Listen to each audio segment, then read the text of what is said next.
Normally when I make a variant video, I always try to say some random stupid things before introducing the variant, but as the title suggested, I have absolutely no idea what a snag is, and Google search results gave me some trees that usually appear in the horror movies. But anyway. Caught in a Snag. Caught in a Snag is currently the only variant on chess.com that has absolutely no foundational pieces. The rules are very simple. The pawns can't promote. That's it. There is nothing else. They didn't even bother to explain how the pieces move. I guess we have to figure it out ourselves. Disclaimer. This is my first ever Caught in a Snag game, and just like you guys, I didn't know how these pieces move, and only step by step figured it out during the game. Absolutely no experience so far. Please watch the game at your own risk of getting triggered. Let's go. We get a new chess player from India. He actually bought premium membership within a month of playing chess.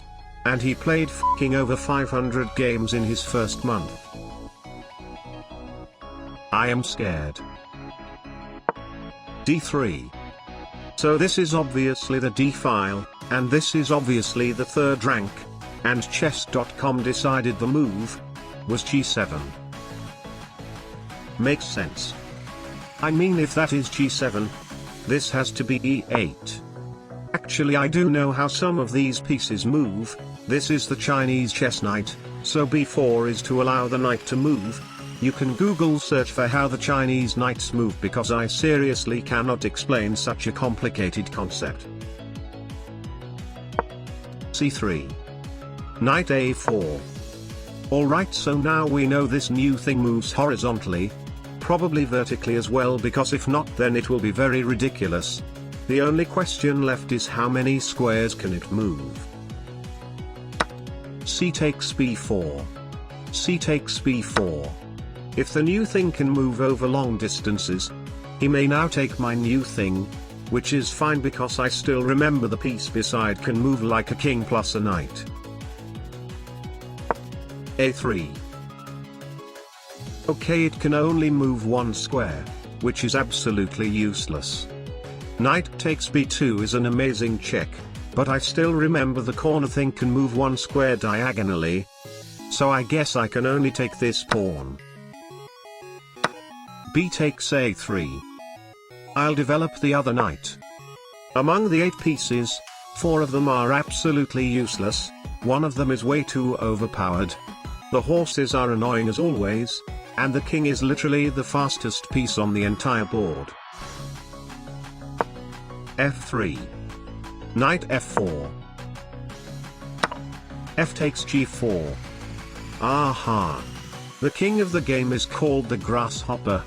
And even though it was supposed to be a new piece, thankfully I already knew how it moves thanks to the YouTube comments section in one of my previous videos.